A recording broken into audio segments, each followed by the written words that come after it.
Everybody, it's been barely freaking 12 hours. We've already got another container here. We're kind of screwed. So there's that. While that's backing up, kind of give a look at why we're screwed, because we just unloaded and I woke up this morning to finding out another container coming in 3 hours. And yeah, we're not ready. We don't have space. Like, we were expecting to get freight out and then, just a couple cabs out and then we're good. But this whole back area there is full of cabs from Alaska, 2 containers, the whole hallway here. Like, I'm getting ready to move some cabs into the office again. An extra cab in the bathroom there. This bathroom got cleaned out and now I'm putting even more shit in it. Like, I'm kind of scrambling. It's a really shitty situation. This does not happen often. This is very, very much not a common thing. But I think, like, with the space we have, we squeeze. I can fit everything in here, but I'm not going to be able to move anything. I'm not quite sure what to do because we have to work on cabs and freight's probably going out tomorrow night. And you can't work on cabs, you can't prep anything when there's no space. So that, and our driver's in a really, really rough spot right now in terms of this week's deliveries are really tight. So, and then he's out next week. So, like, we may actually finally reach that capacity problem that we had. And I don't know how much it's going to cost us, probably a couple thousand to make up for that if we end up having to. So anyway, yeah, this is a hard spot to back into. Our current driver is new to the area. Isn't new to driving or anything like that, but like been working on figuring how to get this thing in, on spot. Our other driver, got it really good, but only after delivering so many containers. Anyway, so here we've got this one. I noticed immediately with this container, some stuff has come loose. I think the way this distributor does it, we'll be able to unload a lot easier, but it may be a little less secure. And unfortunately, one of the immediate damages I've noticed is right on the end here. This Museka looks like it's been wiggling, and the bottom corner there has bashed up against the door in the back. A couple other things a little bit loose back here too, but when we get into the container we'll take a look. I actually can see the Project DIVA there is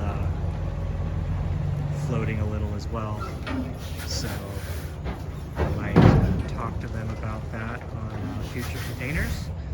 But yeah, once we get this backed up, we'll get inside and get a little bit deeper of a look. So there, he's pretty well straightened up, but whether he can turn the truck is another question. It's really hard because, like, during the day, and today is like a Wednesday, it's the middle of the week, there's always going to be people parking here at Sierra Air Freight, so there's just that much less space to work with coming back. I have no envy for this part of the job.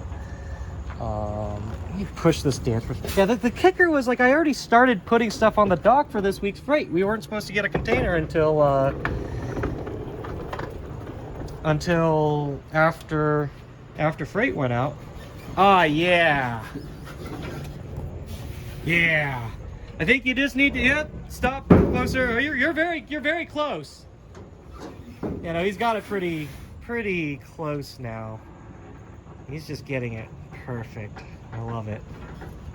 I like this guy already. He's definitely practices the work smarter, not harder. I'm actually gonna cut this video since I don't really have anyone else here yet. Get this dock on the dock plate up and the container situated before I get inside and do the crawl. I'll be right back. All right, we got a couple things out, made a little bit of a path. I think we're gonna be good for this. I don't know how much workspace we're gonna have when we're done, but enough that we can get inside. I can kind of crawl over some things, take a look at the rest of it. The rest of this, think it looks so good so far. Yeah, from what you've seen. So far, so good. Yeah, this is interesting here. This doesn't look like it has like a protective film on it, but these aren't supposed to be blue. Is there a protective film on it? No. Interesting. This is definite. No, is that a protective film? Oh yeah, I think it still has a protective film over it. Are these new?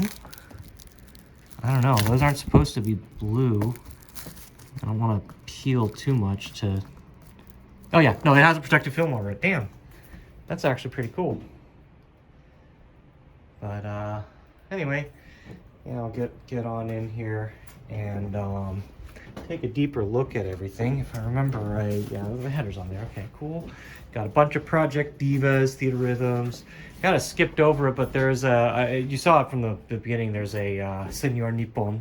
It's not that that's a super rare cab or anything like that, but it's definitely not one that it's really been on our radar for a while. But I picked it up because, just rounding out my inventory, easy to pick up. These Divas are going to be kind of hard to climb over. Uh-oh, that doesn't look good.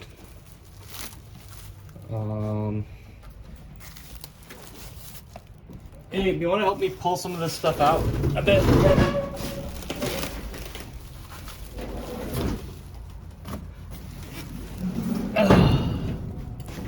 Get in there. Thank you. I forgot about that. What do I do without them? So unless something... Ooh, I wonder if that's okay. The rest of this looks good so far. The back of all that looks fine, but like you see what's going on here. I kind of want to get a look at that. Help me pull out this Project Diva here in the middle.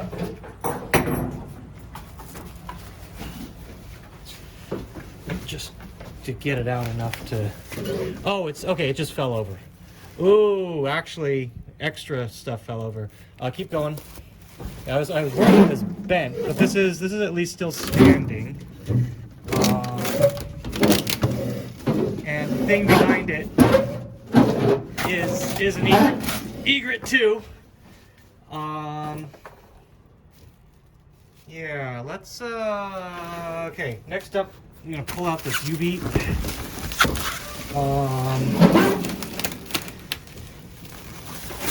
We're gonna get back here. I can't do this with one hand, I think.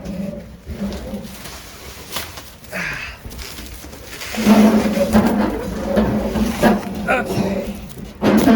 Now we can get back here a little bit and take a look. Ooh, that's unpleasant. So it looks like 2 candies in this Project Diva fell forward. You want to snap a picture of this, Abe? For reference, because I'm mid-recording. That's not a hopeful sign for that jubeat back there. If I can, can't really see back there right now. But I'm sure as hell not climbing over these. Yeah, take a picture of this up here for me if you can.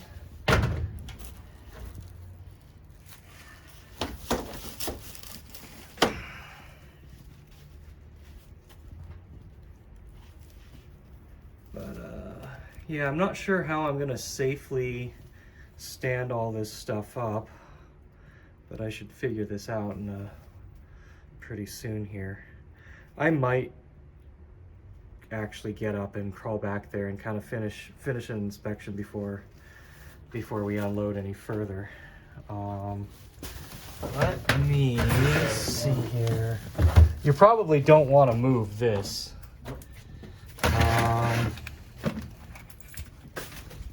No, that's me moving until the video's done. Yeah.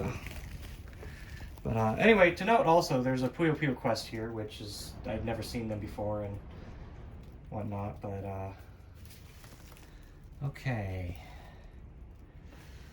I mainly want to see if that jubeat is just in cockeyed or if it's actually the speakers busted off on it, but I don't know if I can safely climb up there.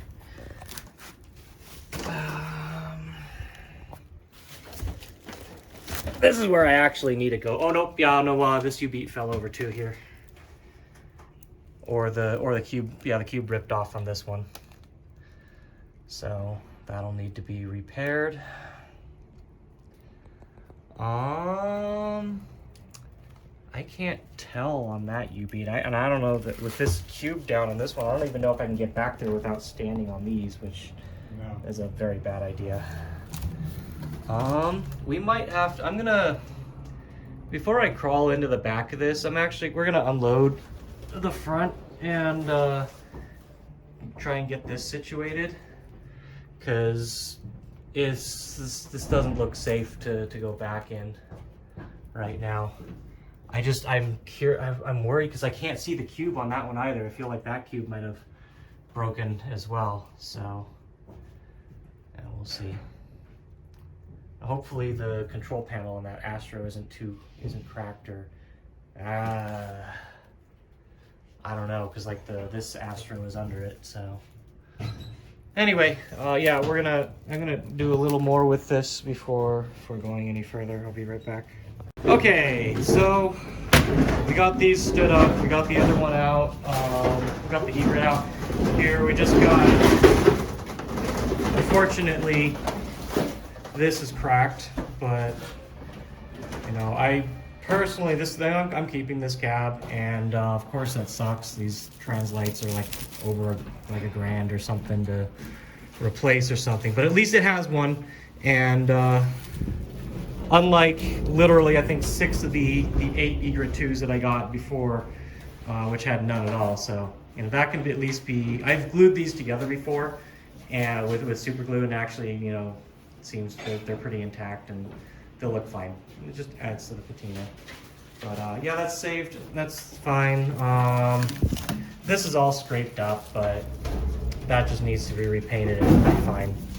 But anyway, yeah, okay, let's see here. Get on back inside. The jubeat back here was rotated a little bit. That's this one back behind here. And the cube did break on that one. Okay, and like this Astro, so we checked the control panel and it doesn't seem to have any like cracking on it. It wasn't my concern. This one also wasn't really resting on it too much. So I think those will be fine. And we'll head on into the back. In the back, everything looks probably to be like normal here. So up. So yeah, just some Astros to go back into my inventory. I think I've sold a couple of mine, and I need to make sure my inventory stays nicely filled with this stuff. As I keep running out. So this is, I think, maybe the first, I don't think I've ever imported a Danevo before, even back when they were cheaper, a little easier to get, but this one is for us to keep. They're a little more expensive to import than, what's it called, than maybe to like find and buy one here. But like now I think Danevos are starting to go up and get popular in the US. So maybe it'll balance out, but like I'm intending to keep it anyway, so it doesn't matter. I've got a pair of initial D3s here. I keep telling people these are not worth buying out of Japan because they will end up costing you more than getting one working here in the US, but I think usually they're in better shape. We've got a Typing of the Dead. I am keeping that for now. Like, it's, people want them, but they're stupid expensive, and for now I'm just gonna hang on to it. An HD DDR back there. I think there's already 4 in the warehouse with dead monitors. This one should be good. It's going out to somebody.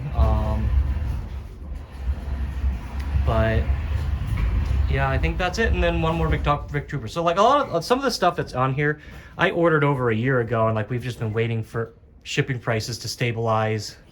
You know, they aren't as, it's not as easy for them to get, you know, cheap bookings and stuff. So, you know, a lot of this is waited. Stuff like this Velix over there has waited for a long time. It was actually supposed to make it on the last container and it didn't fit. So anyway, yeah, that's all of it. You know, there's some unfortunate stuff happened on this one. I'll probably talk to them about this. This is our second container with them. And, you know, normally we don't have these kind of problems like here with containers. Like, this is much easier to unload, but I will easily take a 2 to 3 times longer unload over, you know, the possibility of there being damage. So I don't know, we'll figure that out, because, you know, I am expanding my scope on buying, but at the same time, you know, have to make sure to protect my assets and whatnot as well. So yep, I'm gonna rush, get this all out. You know, with this one coming in, it has put a lot of things that were like, we have until next week to handle, turn them into, you know, immediate priorities. So we're kind of stressing out over everything, making sure all this works out. So I'm gonna get out of here. I'll probably see another 2-3 days. We're gonna get another container. Gotta figure out how to get all that stuff out in time. So stay safe. Thanks for watching, and we'll see you next time.